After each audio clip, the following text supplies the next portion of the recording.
I've been in mobile for quite a while, so like 20 years, and seen a lot happen, and a lot of talk about, okay, mobile's going to be the biggest platform, and any day now, and I think that now it's finally happening. And Angry Birds is really the first example of a brand that has been created on a mobile side, and it's now going everywhere. So it's really becoming a household name, and that hasn't happened on mobile before, but I'm convinced that we're going to see a lot of that. I think the game really appeals to a wide audience because it's very easy to pick up, and it's very difficult to put down. So it's one of these games, though I'll just play for a couple of minutes, and then you realize, though I spent 2 hours playing the game. And then also that it's built for touch devices. So it's really important that it's not one of these games that you take from a PC or console and you try to force into a mobile experience, but it's so easy to just pick up the game and start slingshotting these birds at the pigs. So when we built Angry Birds, it was a very, very analytical process. So it took 8 months, and we really looked at all the games out there and what makes for a successful game. Not only great experience, but also, of course, great monetization. We wanted to keep the model very simple, so we basically started with a paid-for download, 99 cents, and that seems to be the price in the App Store right now. So that's what we started with.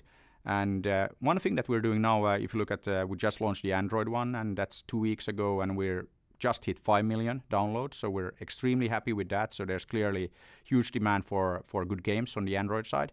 And there we actually decided to go with ad-supported model, and that's something that actually works much better in our world now of keeping the game constantly fresh and up to date. So it seems to be a very good fit, and we're very happy with the monetization that provides us with.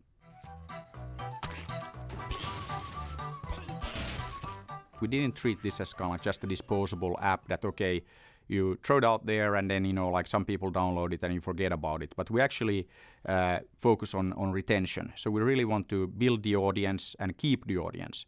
And that's why we've been doing free updates for the game since the beginning, every 4 weeks or so. And when we do an update, about 80% of the people who ever downloaded the game since December last year do the update. So it's a pretty high number.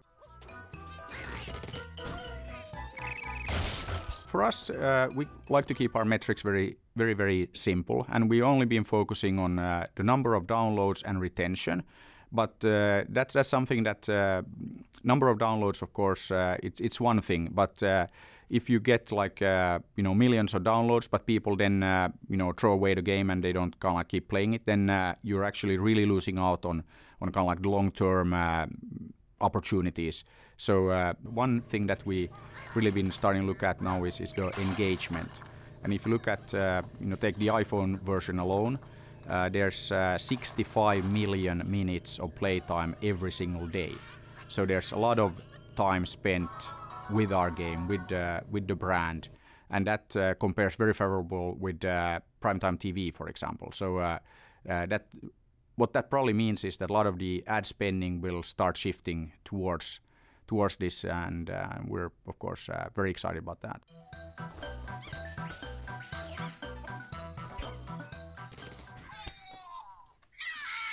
So yeah, we're coming out with a line of toys as well, and this is actually the first one. Let's see here, and it's actually pretty cool because it's a slingshot toy.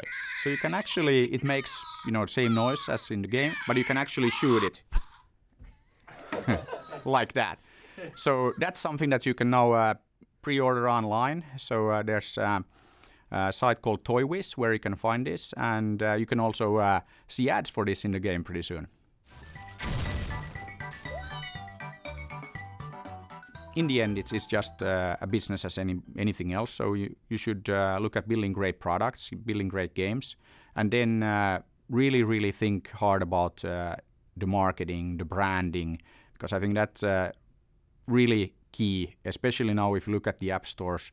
Those are the most competitive marketplaces out there. So you really have to think hard about how do you stand out, how do you differentiate, what can you do differently. So think about your marketing would be my advice.